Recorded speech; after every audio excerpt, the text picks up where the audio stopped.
संयोजन अभिक्रिया के बारे में हम लोगों ने पढ़ रखा है और उसके बाद हम चलेंगे वियोजन अभिक्रिया। वियोजन अभिक्रिया क्या है कि इसमें एक अभिकारक टूटकर, यानी इसमें अभिकारक जो होंगे वो टूटकर दो या दो से अधिक उत्पाद बनाएंगे। अगर ए को गर्म करेंगे, उष्मा कहो या फिर क्यू कहो, ठीक है, या फिर हीटिंग पॉइंट कहो। अगर आप ए को हीट करेंगे तो कितने टर्म में टूटेगा, बी प्लस सी के फॉर्म में टूटेगा। अगर आपको ऐसे नहीं समझ में आता है तो आप एक दूसरा एग्जाम्पल देखें। अगर मैं CaCO3 को गर्म करता हूँ, यानी उष्मा देता हूँ, इसको गर्म करूँगा तो ये दो भागों में टूटेगा। एक भाग हो जाएगा CaO, ठीक है, और ये ठोस आपका हो जाएगा, और प्लस क्या बन जाएगा CO2। अब देखेंगे कि इस अभिकारक में अभिकारक, एक अभिकारक, ये अभिकारक है, सिर्फ एक ही है, यही गर्म होकर टूटता था कितने भाग में बनता है, दो भाग में, है ना। दो या दो से अधिक भी भाग हो सकता था, बट यहाँ तो सिंपल दो है, कैल्शियम ऑक्साइड है और कार्बन डाइऑक्साइड है, ये दो भागों में टूटा। आप या तो इसके माध्यम से समझे और नहीं तो दूसरा एग्जाम्पल, यानी एक की जगह पर अपन ने क्या लिया यहाँ पर CaCO3, इसका नाम है कैल्शियम कार्बोनेट, और ये होता है कैल्शियम ऑक्साइड, ये कैल्शियम ऑक्साइड, और ये तो जानते ही हैं कार्बन डाइऑक्साइड हो गया। तो इसमें सिर्फ एक ही है, वियोजन अभिक्रिया में सिर्फ एक ही अभिकारक होगा, कोई एक ही होगा, या तो कैल्शियम कार्बोनेट हो, H2SO4 हो, जो भी चीज हो, एक ही को गर्म करेंगे तो वो दो पार्ट में टूटेगा। आइए, ये जो वियोजन अभिक्रिया है ये तीन प्रकार की होती है। तीन प्रकार में कौन कौन है, एक तो है उष्मीय वियोजन, दूसरा है वैद्युत वियोजन और तीसरा है प्रकाशिकीय वियोजन। अब देखेंगे प्रकाशीय वियोजन है, वैद्युत वियोजन है और उष्मीय वियोजन है। तो उष्मीय वियोजन की अगर परिभाषा देखें तो अब इस परिभाषा में क्या लिखा हुआ है कि इसमें अभिकारक का वियोजन किसके द्वारा होता है, उष्मीय यानी गर्मी द्वारा किया जाता है, जिसे उष्मीय वियोजन कहते हैं। यानी इसमें मैंने सिर्फ यही एग्जाम्पल लिया कैल्शियम कार्बोनेट का, इसमें भी वही लिया हुआ है। तो कैल्शियम कार्बोनेट एक तरह का सॉलिड है, ठोस है, इसको क्यू अर्थात उष्मा द्वारा गर्म किया जाता है। इसको गर्म करने के बाद ये दो चीजों में टूटता है, कैल्शियम ऑक्साइड जो कि सॉलिड है, ठोस होता है, और कार्बन डाइऑक्साइड गैस होता है, ये दो भागों में टूट गया। यानी इस कैल्शियम कार्बोनेट ठोस को गर्म करेंगे, हीट करेंगे, उष्मा देंगे तो ये दो पार्ट में टूट जाएगा।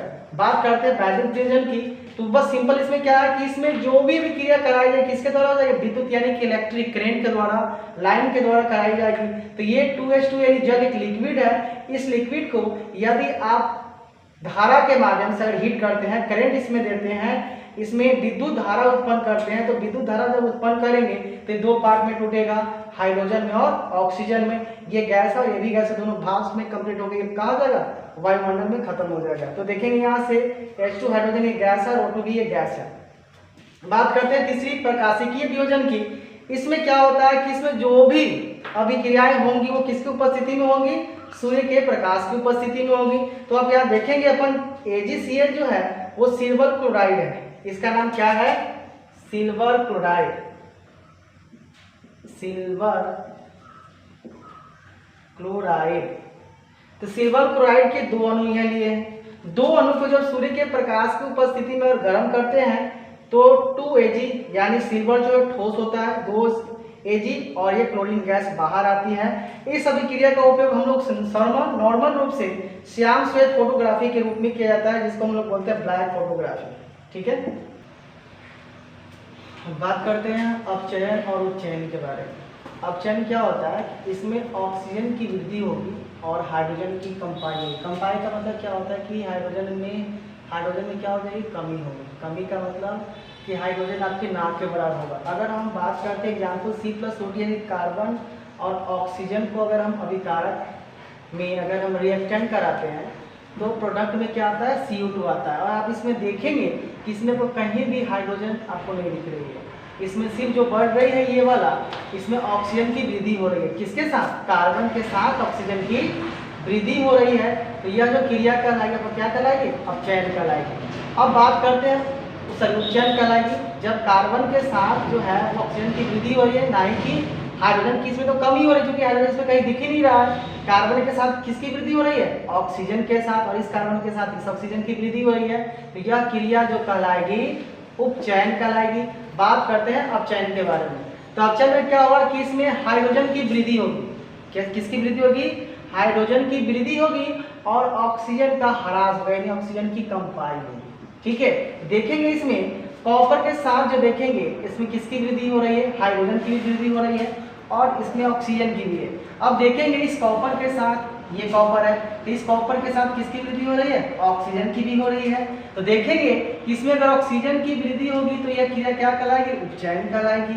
और जब पदार्थ में हाइड्रोजन की वृद्धि होगी या ऑक्सीजन, दोनों ऑक्सीजन का ह्रास होगा यानी कमी होगी, तो देखेंगे अगर इस क्रिया में देखेंगे इसके साथ CuO यानी इसको बोलते हैं कॉपर ऑक्साइड। क्या बोलते हैं, कॉपर ऑक्साइड बोलते हैं, कॉपर ऑक्साइड हो गया और ये सिंपल कॉपर हो गया। तो देखेंगे इस जो क्रिया जो हो गई है क्या कहलाएगी, उपचयन कहलाएगी, क्योंकि इसमें ऑक्सीजन की कंपाई हो रही है, क्योंकि इसमें ऑक्सीजन भरा नहीं है, ये सिर्फ इसके साथ ऑक्सीजन लगा हुआ है। अगर इसके साथ ये ऑक्सीजन यहाँ रहता तो इसके साथ ये ऑक्सीजन में वृद्धि हो जाती। लेकिन बात करते हैं हाइड्रोजन के साथ, तो देखेंगे हाइड्रोजन के साथ किसके साथ, कॉपर ऑक्साइड के साथ किसकी वृद्धि हो रही है, हाइड्रोजन की वृद्धि हो रही है। और इस साइड में देखेंगे प्रतिफल में, ये तो अभिकारक की बात आई, और प्रतिफल में देखेंगे तो ये हाइड्रोजन किसके साथ वृद्धि हो रही है, जल के साथ वृद्धि हो रही है। तो जल के साथ किसकी हो रही है, हाइड्रोजन की भी हो रही है और ऑक्सीजन की भी हो रही है, यानी हाइड्रोजन की ज्यादा हो रही है और ऑक्सीजन की कम हो रही है। तो देख लो यहाँ ऑक्सीजन की वृद्धि होगी और हाइड्रोजन की कंपाई होगी, तो यहाँ हाइड्रोजन की वृद्धि हो रही है, तो यह क्रिया क्या कहलाएगी, देखेंगे ध्यान से, उपचयन कराएगी, क्योंकि इसमें हाइड्रोजन की कमी होगी किसके साथ, ऑक्सीजन की वृद्धि के साथ। यदि एक ही अभिक्रिया में उपचयन और अपचयन, यदि एक ही अभिक्रिया में उपचयन और अपचयन दोनों शामिल होंगे तो उसे बोलते हैं रेडॉक्स अभिक्रिया। क्या बोलते हैं, रेडॉक्सी अभिक्रिया या फिर रेडॉक्स अभिक्रिया कहते हैं। समझ में आया दोस्तों, ये जो क्रिया कहलाएगी रेडॉक्स अभिक्रिया कहलाएगी, जिसमें उपचयन, जिसमें क्या होगा, पदार्थों में ऑक्सीजन की वृद्धि होगी और हाइड्रोजन की कमी होगी, इसमें हाइड्रोजन की वृद्धि होगी और ऑक्सीजन की कंपाई होगी, यानी दोनों अभिक्रिया जब एक साथ मिलती है तो वो क्या कहलाती है, रेडॉक्स अभिक्रिया।